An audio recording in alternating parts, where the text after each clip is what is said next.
Hello and welcome. Welcome to Everything is Energy and welcome to the new moon in the sign of Taurus on May 16th, 2026 at 1:01 p.m. Pacific time. During this new moon, as with all new moons, we have the sun and the moon exactly conjunct. But this lunation carries a bit of unusual weight because the sun and the moon are absolutely not alone. This new moon forms actually a stellium in the late degrees of Taurus, where the sun and the moon are joined by Ceres at 25 degrees Taurus, Algol at 26 degrees Taurus, and Mercury at 28 degrees Taurus. And this really creates a concentrated field of Taurus energy gathered at the anaretic degree, the late degrees of this sign. And, you know, simultaneously just ahead of the stellium, we have Uranus and Sedna together at 1 degree of Gemini, marking the beginning of a new era of consciousness and perception. So this is not a simple grounding Taurus new moon. This is an interesting experience. On the one hand, we could call it Taurus under pressure. I think in a more general and benign way of thinking about it is Taurus transforming, Taurus preparing to evolve. And well, before we move into the individual aspects, I really want to take a little bit of a deeper dive into the sign of Taurus to really help us understand it. Taurus, the sign of the bull, is a sign that is a fixed sign, it's an earth sign, and it's a feminine sign. Taurus is ruled by Venus, and it governs the body, the nervous system, our sense of security, money and resources, food and nourishment, our senses, along with what we value and what helps us to feel stable. And, Taurus is the sign of continuity. Taurus wants steadiness. In many ways, I mentioned in a broadcast last week, Taurus, Uranus and Taurus was challenging because Uranus seeks immediate change and Taurus seeks the opposite. Taurus wants consistency. So really, it's something reliable to stand on. But while we have all this Taurus energy, let's remember it's at the anaretic degree of the sign. And it's really an opportunity for us to remember that this new moon is not asking us to remain static. Instead, it's asking, what structures, what values, also what attachments are becoming too small for who we are becoming individually as well as collectively. And now I mentioned that we have not only the sun and the moon, but we have Ceres, Algol, and Mercury all gathered in the final degrees, the anaretic degrees of Taurus, and late degrees in astrology. An anaretic degree is actually the early Earth degrees and the late degrees. They mean different things.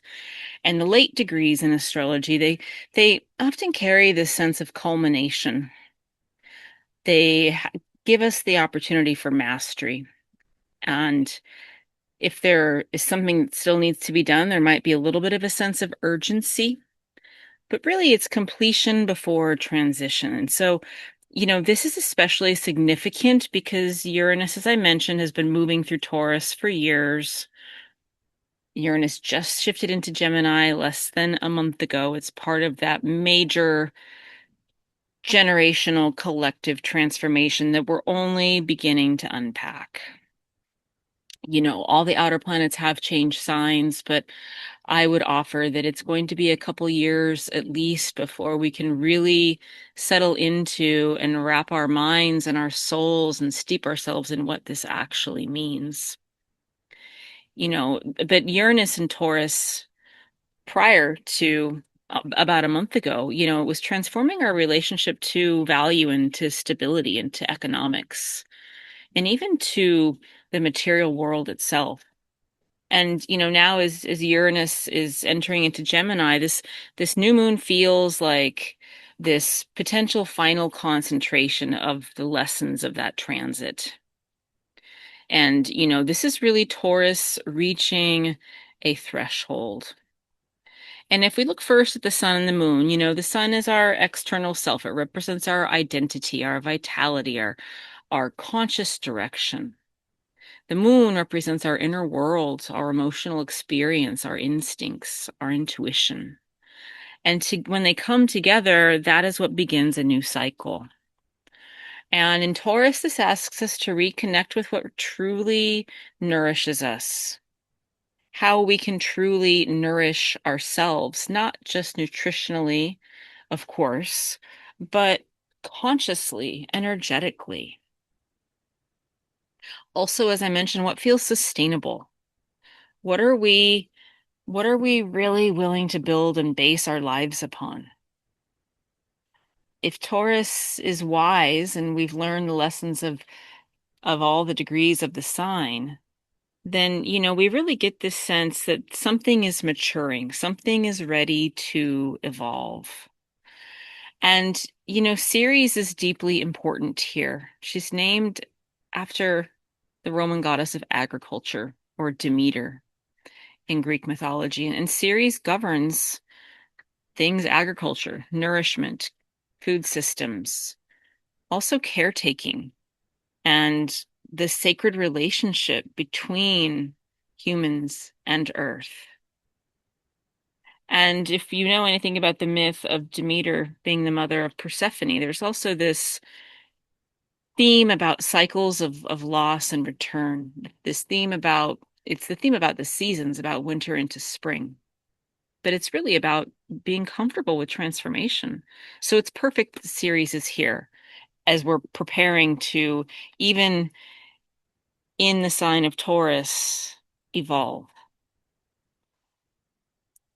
So, in Taurus, this is Taurus and Ceres. This is about fertility. This is about growth. This is about physical sustenance. And this conjunction suggests a reevaluation of what truly nourishes life. And I'm going to say it again, not just nutritionally and functionally, but psychologically, consciously, emotionally, energetically. And also not just individually, but collectively. And now I want to touch it on Algol, the blinking eye of Medusa. Algol is one of the most mythologized fixed stars in astrology. And, traditionally, she's feared because, as I mentioned, she's associated with Medusa. In the constellation, it's the blinking third eye of Medusa. But if we, go a little deeper into that myth that I've done several times before, it's, Algol herself isn't the necessarily the evil person that simply turns all men to stone. The story becomes about this goddess being raped by Poseidon in Athena's temple, and Athena turning her hair to snakes to protect her. And this goddess was able to detect truth and lies, and she really only turned to stone the men who were telling lies or the humans who were being dishonest. So, and her being beheaded is also a little bit of a mixed bag, but we know that ultimately her visage ends up on Athena's shield and results in Athena being victorious in battle, excuse me. So, on the one hand, Medusa represents demonized feminine power or trauma transformed into something potent. But it also represents the things that society fears when truth becomes visible. And so, in that theme, there's obviously themes of intensity and power and suppressed truth. But, with the new moon conjunct Algol, buried material may arise. And it's important to remember that this doesn't need to be inherently destructive. It can also really open up an opportunity for liberation from fear, for reclaiming our own power, and for also confronting what may have been hidden. And so we also have, Mercury in this mix, and Mercury is the planet of communication, 3D communication, I like to say, but it's also about perception and thought patterns and information exchange. And at 28 degrees of Taurus, Mercury is operating through grounded thinking and practical understanding.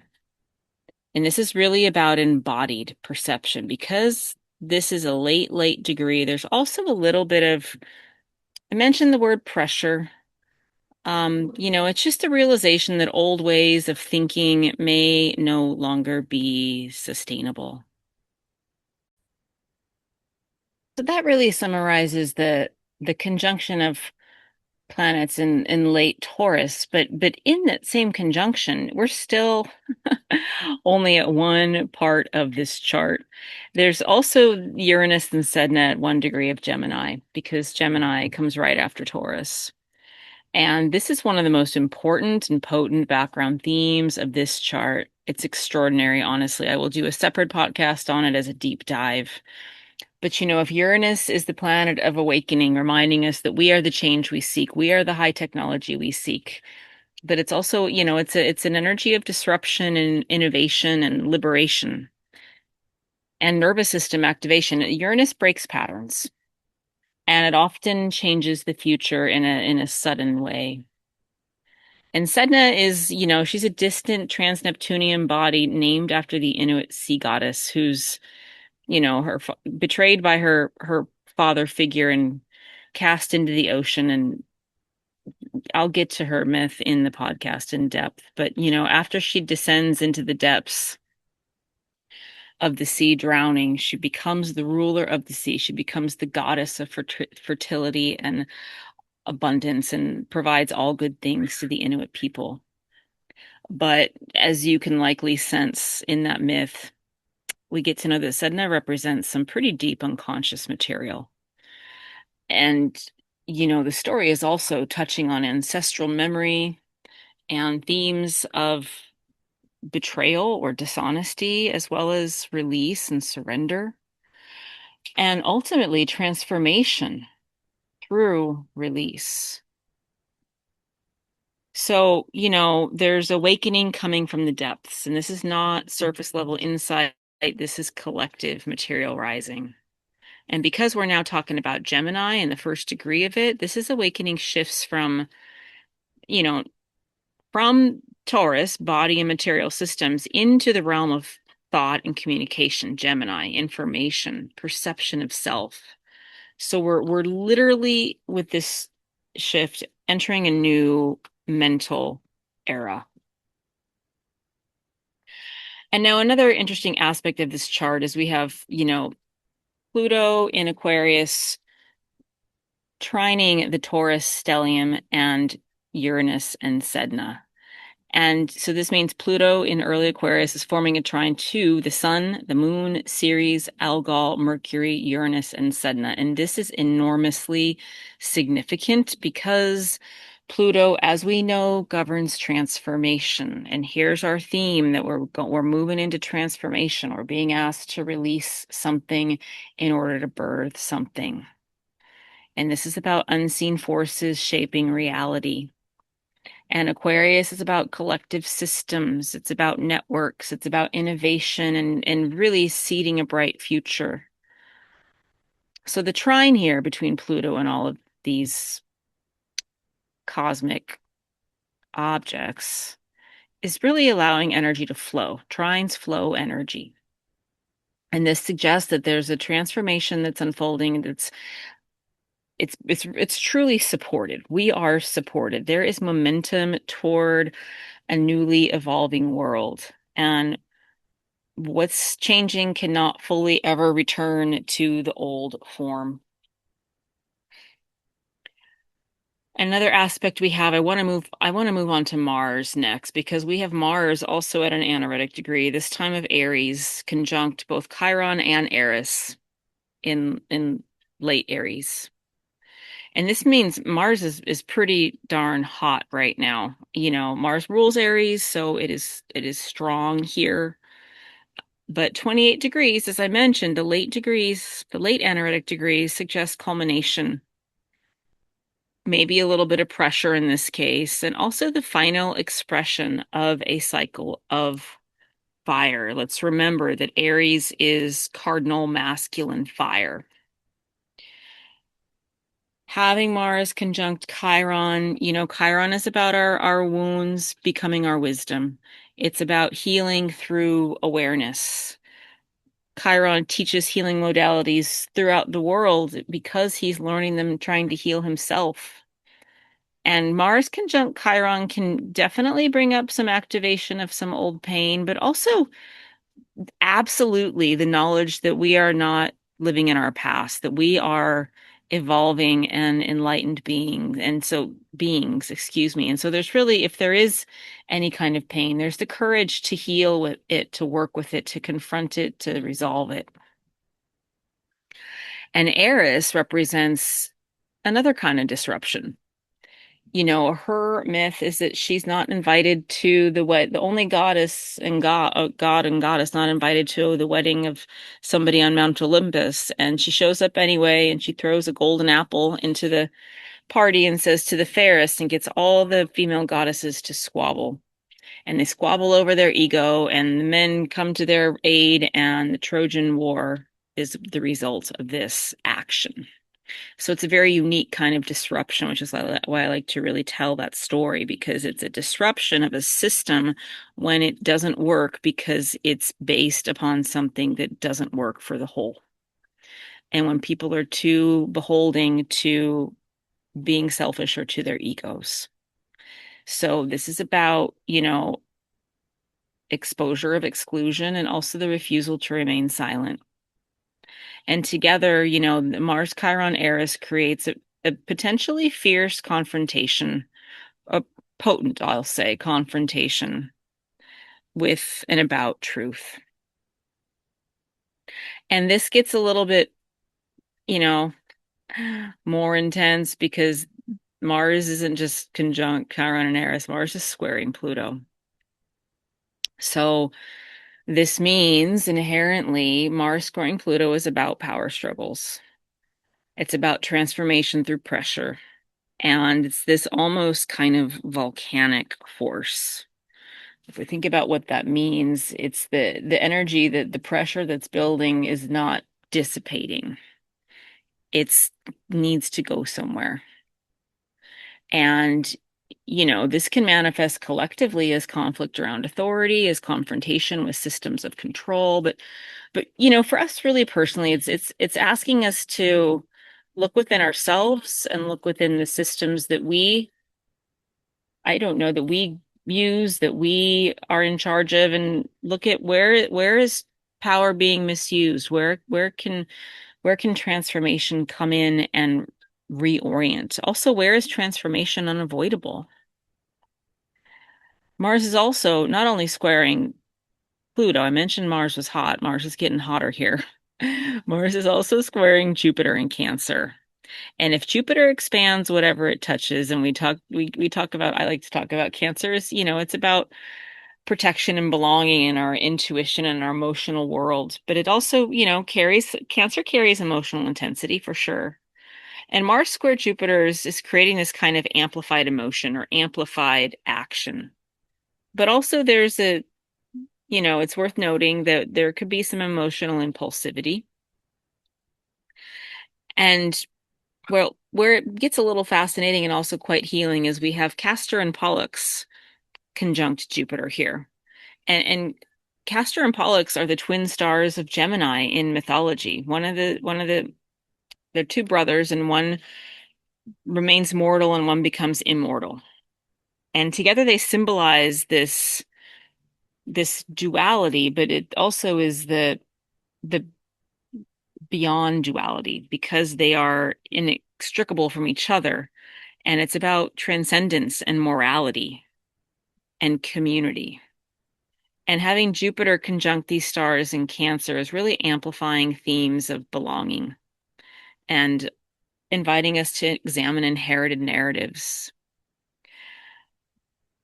And now I want to shift gears here a little bit. I want to talk about Venus because Venus is in late Gemini and she is conjunct Betelgeuse.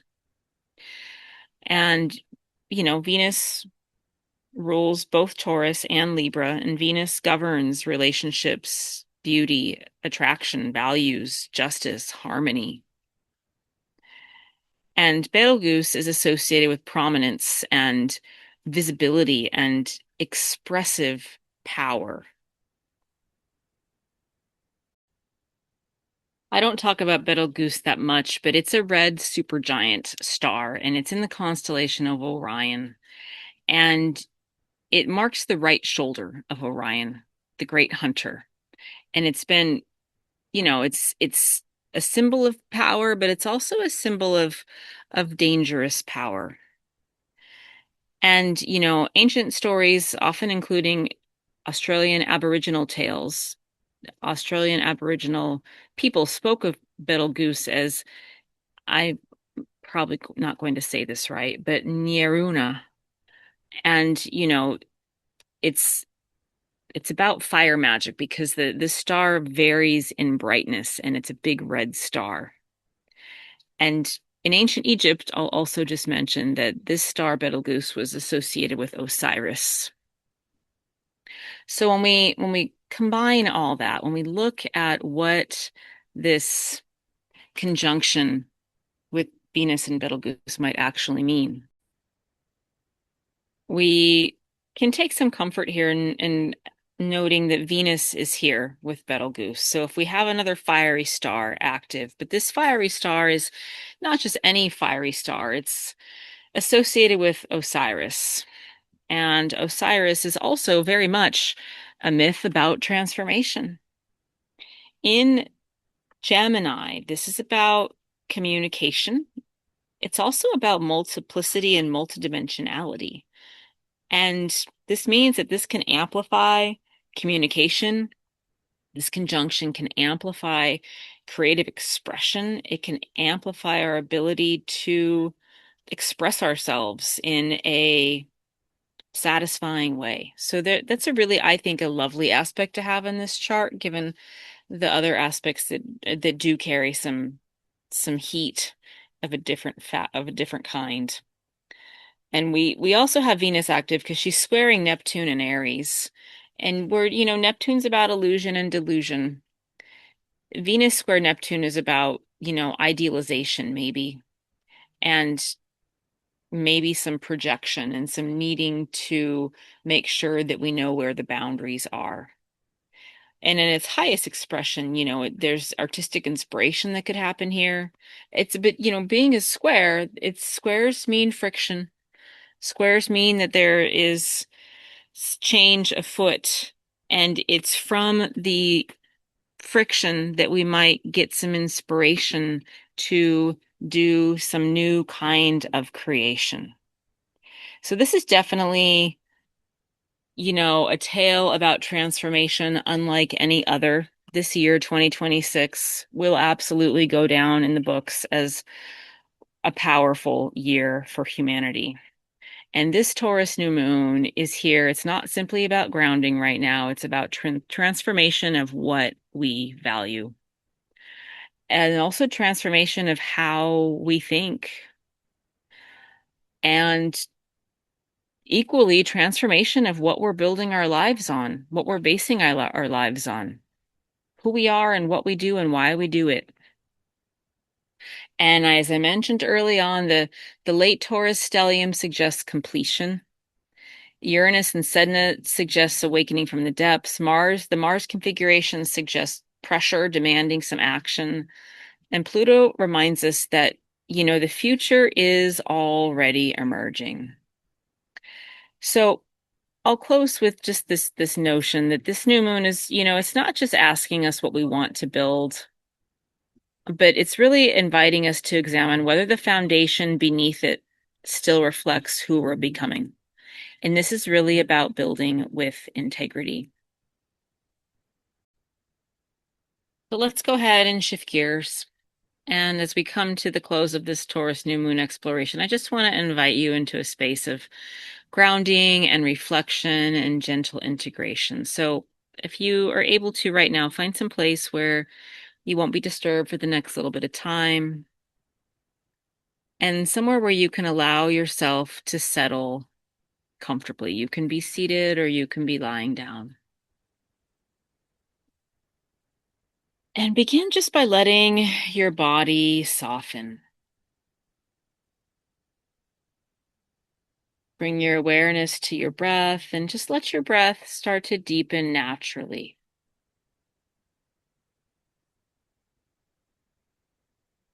Go ahead and take a nice slow inhale through the nose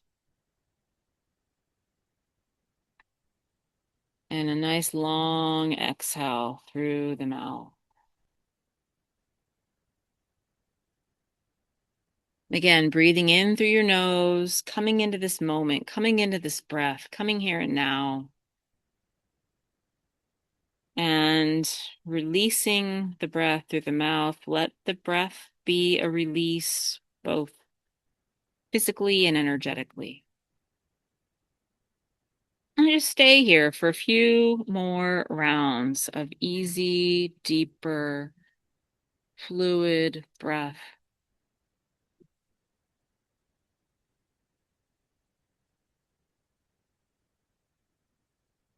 And see if you can just allow yourself to be fully present and to receive that there's nowhere else you need to be right now.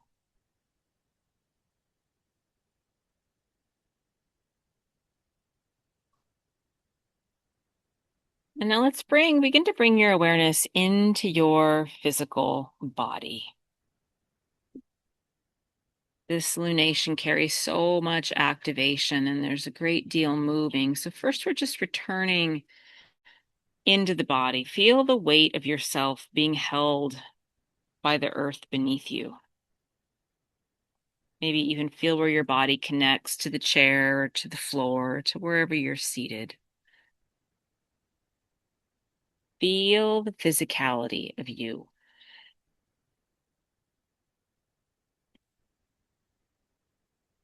Feel, if you can, connect to the weight of your head on your shoulders. See if you can relax your shoulders and soften your brow. Let gravity take the shoulders down a little bit. And then move your awareness down into your chest and down into your belly, releasing any tension that might be in that area. Continuing to move down into your hips and your legs, letting go. Just relaxing through your feet. And Taurus reminds us that the body is not separate from consciousness. That this physicality, this body is part of the wisdom.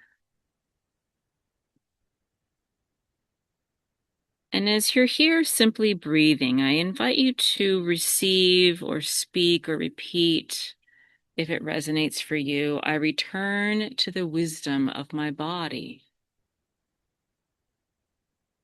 I return to the wisdom of my body.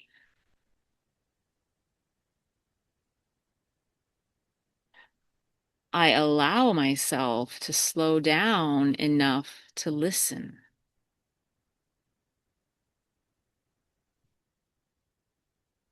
I allow myself to slow down enough to listen.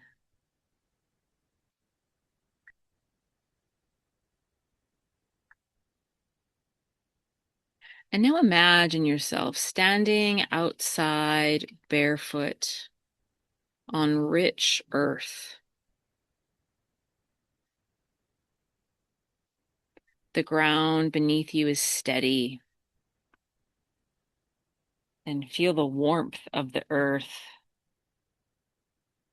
and that it is very much alive.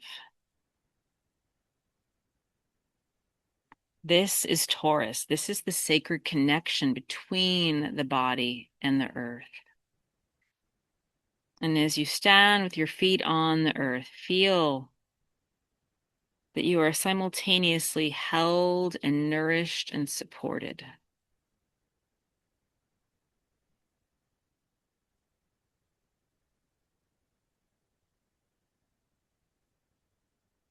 And as you connect with this stability, the earth beneath you, maybe just notice or observe that even when life changes, the earth still holds you, the earth still nourishes you. And just go ahead and take a breath into that realization.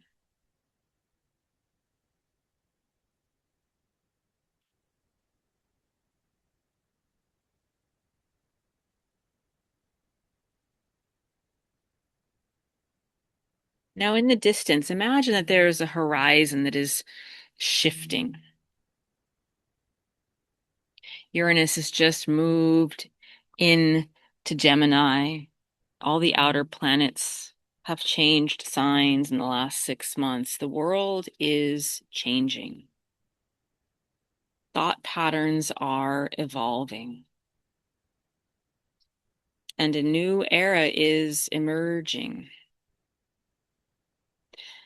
And as you just sort of contemplate and start to observe this shift on the horizon, know that you do not need to understand it all right now. You only need to remain connected to yourself as it unfolds.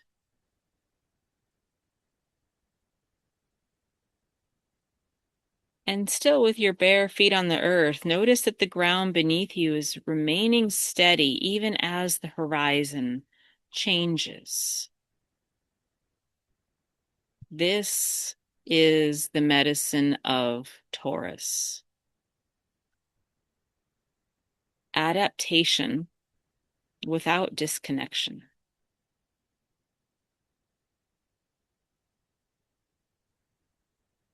And now bring your awareness inward, beneath the surface of your thoughts, beneath the noise and the urgency. And just imagine a deep ocean within you. The water is still, it's ancient, it's wise. This is Sedna. This is the part of consciousness that remembers what has been buried.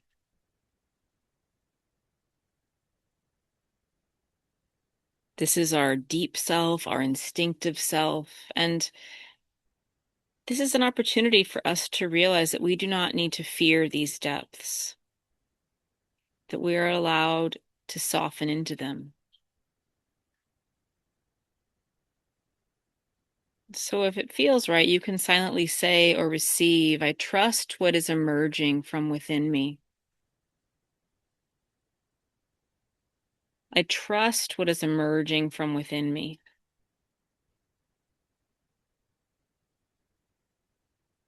And maybe even if it feels right, I no longer fear transformation. I no longer fear or I welcome transformation.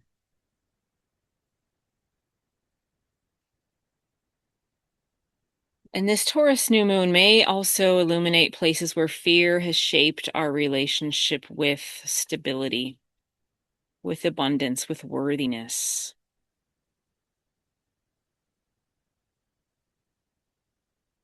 And just notice, observe, maybe even just scan the body gently. If there's any tension in the body connected to survival, any gripping, any holding.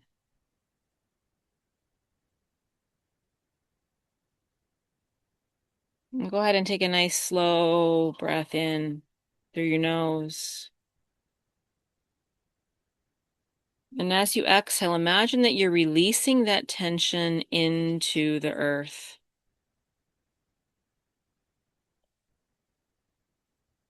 And see if you can touch on the realization that you don't need to hold everything so tightly. The future's not asking us to control everything. It's really asking us to stay present present enough to stay connected and to respond from our connection, from our place of connection.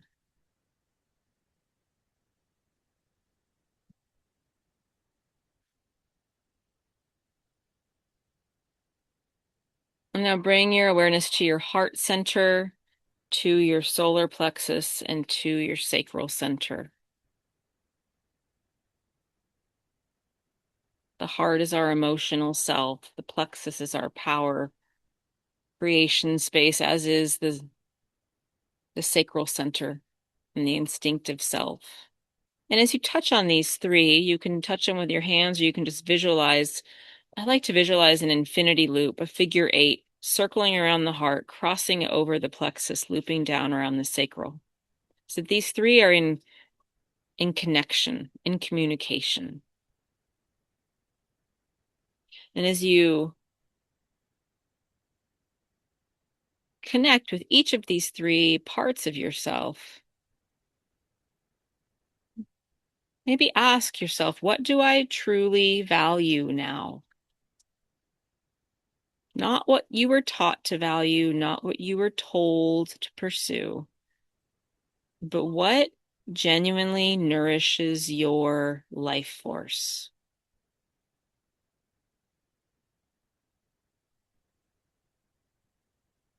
And just allow whatever arises to simply be witnessed.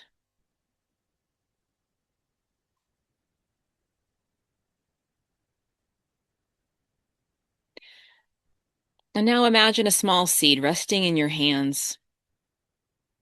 The seed represents the new cycle beginning with this new moon. And you do not need to know exactly yet what it'll become. That's okay. Taurus teaches us patience.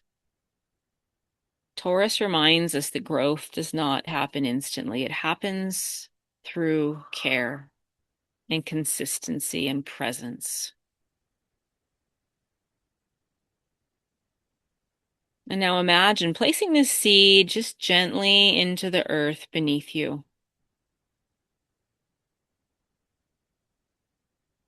And as you do, you can receive or repeat aloud, I trust what I am building. I trust what I am building.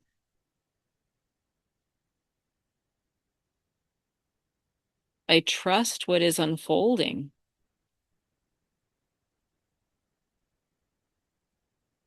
I trust what is unfolding.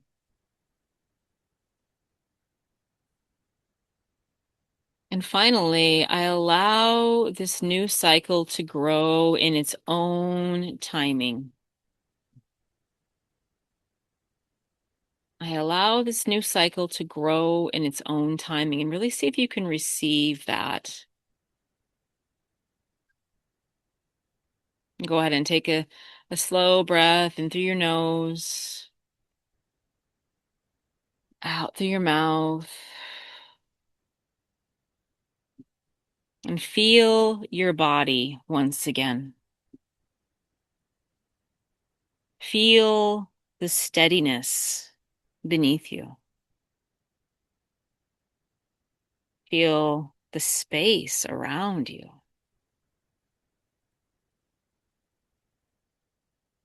And receive and know that you do not need to force the future into existence. You only need to remain connected to what is real and what is true for you. Connected to what nourishes, connected to what matters.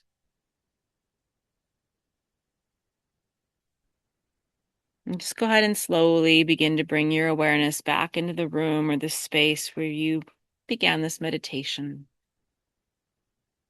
Maybe just gently wiggle your fingers and toes.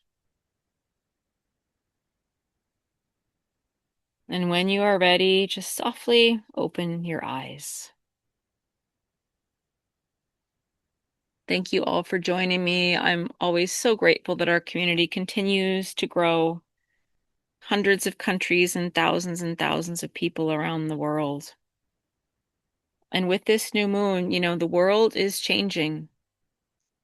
And We are allowed to change with it. Slowly, honestly, and one grounded step at a time. Have a blessed new moon, and I will see you again for the Uranus and Sedna deep dive. Take care, everybody.